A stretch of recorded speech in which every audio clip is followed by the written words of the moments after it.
Hey there, welcome to the Upside Strength Training Progress Tracker. I'm Sean and I'm going to take you through a quick tour of the spreadsheet so that you know exactly what to do and how to work with it. So first you're going to land on the checklist here. That's where you start. So you have a few tasks to complete here. If you're not sure how to do it, you can just click here and read the little description of what needs to be done. And you can again watch the video that I'm recording right now through this link right here. So the first thing that I'm going to ask you to do is complete the goal tracker. So simply go to goal tracker, first sheet right here, and you're going to state your goals. For example, lose weight. Goal details. We want more details than just that. So for example, I want you to tell me I'm 180 pounds and I want to be 165 pounds. Okay, so you want to lose 15 pounds, and I want you to give me a deadline, March 30th. Okay, goals in order of importance. Maybe you just have one, maybe you have two, maybe you have three. Definitely the most important one at the top here. So enter that information in here for me. Okay, once you're done, you can click done. January 31st, fantastic, completed. Next, we go to complete measurements. So you're going to go to the measurement sheet, put the date in here, today's date, and you're going to take your body measurements. Probably good to have someone help you with those, and if you have any doubts about those, just give me a shout. If you have a grip trainer, you can test your grip and write the strength here. Not a lot of people have those though, so you can leave it blank if you don't. Resting heart rate, make sure you take this upon waking, nice and relaxed. And body weight here, same day. Again, read the instructions if you're not sure what to do. That's for the measurements. Again, once you've completed that, click the checkbox, put the date in here so that I know you've completed that. List equipment and training days. So that's going to help me determine how to organize your program. You might have one place, two places, three places that you're training out of. So this sheet is going to help you tell me where you are, when you're there, and what you have available. Again, if you're not sure, there's some instructions up here on how to work this sheet. But essentially, if you're going to be training at home a bunch, just click this and let me know what you have. You might have a pair of dumbbells, maybe up to 15 pounds, and maybe a kettlebell. Let's say you have a 36-pound kettlebell, and let's say you have a rower. Fantastic. That's your home gym, and you're going to be training at home on Mondays and on Fridays and maybe on Sundays. And if you want to add notes, add them in here. That way I know when you train there and what you have available. Then gym 1, you can rename that if you want to call it work gym, maybe. If that's where you're going to be doing most of your workouts, tell me that you're going to be training there. And then if it's a nice big gym, there might be everything available. Again, tell me a bit more detail, what weights you have available, and you'll be training there Tuesdays, Wednesdays, Thursdays, and then again you can add a note here if you need to. And then once we get down here, activities, maybe you play a sport, maybe you play soccer, and maybe you play soccer on Tuesdays, and you can tell me what you guys get up to in your soccer practice. Maybe you're a busy guy or a busy gal, and you play softball on the weekend, and so you put that in here too, and give me some details as well. So this sheet is important because it's going to tell me exactly what you have and how to structure your program. If you want, you can also just record a video of your training space and send it to me. I still need to know the weights that you have available, so unless you state them in the video, make sure you fill out this sheet. Very important. Okay? Then, next, this is done. Take progress pictures. So I want you to take progress pictures of yourself, front, side, and back, in shorts or underwear, okay? So that we can see your body changing over time. Measurements are one thing, body weight is one thing, weights in the gym are another thing, but the pictures don't lie, so make sure you take those pictures. You can save them on your computer. I don't need to see them. You can keep them somewhere in a folder and then just pull them out when we do the comparison pictures. In a couple months, you'll be happy you did that in the first place.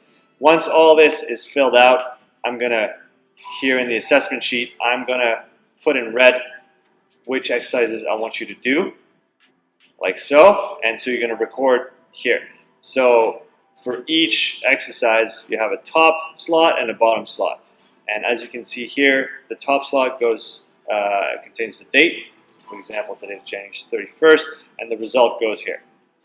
So that might just be touch. If you're not sure what to look for, look at the note here. Every time there's a little triangle, black triangle in a box, it means there's a note attached to it, so you can just hover and see what the instructions are. If you don't know how to do it, just click the link here. It takes you to YouTube. Nice little short video explaining how to do it with some instructions at the bottom. Okay, and that's going to be the same for the rest of this sheet here. Basic movements, and then we're going to go into the squats, the hinges, core work, pressing, pulling, conditioning, explosive, a bit of everything. So make sure you complete all the exercises that are in red. Take a video, send it to me. I need to see how you move, how everything is going. Put the date, put your time, and off we go. Then, once I write your program is going to be in this sheet. So I'm going to zoom out a little bit so that you get a better understanding of what's going on. Top piece here. So first of all, if you need to print those out to put them in your gym or to have them with you, if you prefer paper, you can just go print, and those print out on single pieces of paper. Works really well. You even have a few notes at the bottom here. But essentially, the first sheet is your calendar, your training calendar for the month. If you decide to enter your workouts in here, that's great. You can do it. Then you have your conditioning workouts that will be listed down here. If you complete them, click the checkbox, write your effort and your score, obviously. And then we go into training day 1, training day 2, training day 3. So let's go back into the sheet here, zoom in, and I can show you in detail what's going on. So you saw this from the preview already, conditioning. Let's get to day 1. So here's how it works. List of exercises. Here is where I'm going to structure your workout. It's color matched so that A1 and A2 are done together in a superset. If you don't know what all this means, very simple. Just go up here, training terms and abbreviations. In this document, I explain the workout structure, the reps, the sets, the tempo, other terms that I'm going to use in the spreadsheet. So if you're not sure, refer to this sheet. If it's still not clear, what you're going to do is right-click and go to Insert Comment right here. You write a comment, I get a notification, and I can respond directly to your comment about this very section of the workout. So again, I'm going to plan your workouts through here. List of exercises. If you don't know what to do, every exercise has a video attached, easy to access. Fantastic. I'm going to give you reps and sets. I might give you some weights if we already have an idea of your strength. And what I'm going to get you to do is just write your results. So for example, here, if you're doing 2 sets of 12, you might do a set with 25 pounds. Let's say you did 12 repetitions. Second set, you did 15 repetitions because you felt pretty good. And let's say there was 3 sets to do, and then you went up to 30 pounds for 10 repetitions because that was pretty heavy. Fantastic. That's how you would write your results. You will do that for all the main movements. In here, we'll have talked about this together so that you know exactly what you have to track. And so when you're hitting, let's say, workout called Strength 1, on the first week, you're going to place the date right here, and you're going to track your weights. Okay? Next workout in the week, you go to workout number 2. Week 1, track the date, track your weights. Workout number 3, same thing, date, weights. And then when you go back to week 2, then you go and you repeat this workout simply by progressing the weights and the reps and the sets. We'll have discussed that previously as well. If you have a doubt about how to progress anything, again, use that comment function. That's going to be your friend here. I get a notification, I can respond to you directly, and we can talk about how to make things move forward. What we want to see over a month of training for any given exercise is an increase in total work done. So for example, I'll go back here, I'll give you a concrete example. Let's say we started here, 25 pounds. First set you did 12, second set you did 15, then we went up to 30 pounds. You did 10 because that was pretty heavy. Following session, what do? You're going to start just at or above what you were before. So maybe you hit just 13 reps because that's just a little bit more. But then you're confident you can hit 30 for a couple sets. So you go up here, you do 10 on the first set, you do 12 on the second set. Boom, that's already a good increase, okay? And you continue this over here and the same here so that week 4 looks substantially harder and heavier than week 1. This is always the goal, and that allows us to keep progressing over time. Again, if you have a doubt about how to progress those, and if I don't give you instructions on the following days, just refer back to the first one here. If there is a progression here, so for example, if I tell you to do 3 sets of 10, 3 sets of 8, 3 sets or 4 sets of 6, for example, you know that weights are going to get substantially heavier because we're decreasing the reps each week, and here we're even adding a 4th set of work, okay? And that's going to be really where you track all your workouts. And like I said, the most important part, if you have a question, use the comment function. Training terms and abbreviation if you're not sure what you're looking at. Client resources I'm going to go over in a second. The exercise library, if you ever have to replace an exercise because you don't have access to a certain machine or anything like this, just go in here.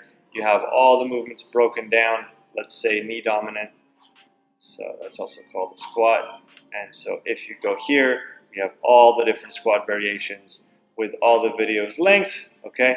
And you can use that to supplement or to substitute in your workouts.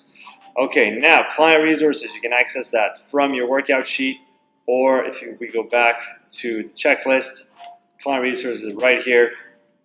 Click on the document, get access. Got a few things in here. Book an update call, so you can use this link to book a call with me when we have to. Once the call's scheduled, you can use this link to access the chat room where you're going to be talking with me, getting our updates, coaching follow-up questionnaire. When I ask you to fill this out, please fill this out using this link. If you want to know how to access all this information, all the spreadsheet information from your phone, simply follow this step-by-step document. It's going to explain how to install the app, what app to get, and then how to access everything from your phone so that you can actually track your workouts while you're in the gym on your phone. Very convenient. Exercise library accessible from here too. Training terms and abbreviation, we saw that.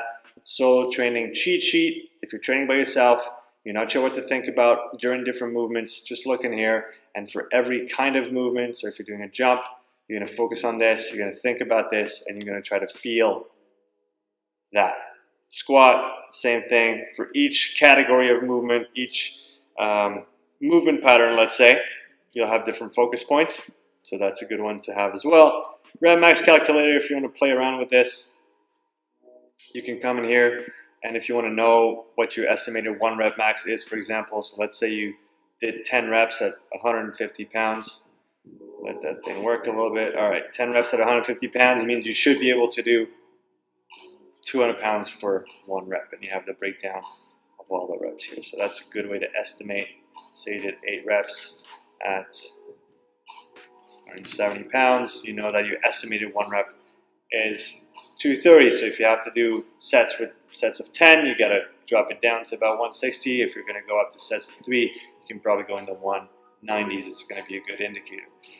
So again, here, client resources, a good document to have, accessible from here or directly from your monthly training plan. So this sheet is going to be updated every month, and we always keep the previous month in store so that we never erase anything. We keep all the data so that you can go back after a few months, look at what you did initially, and you'll see your progress over time.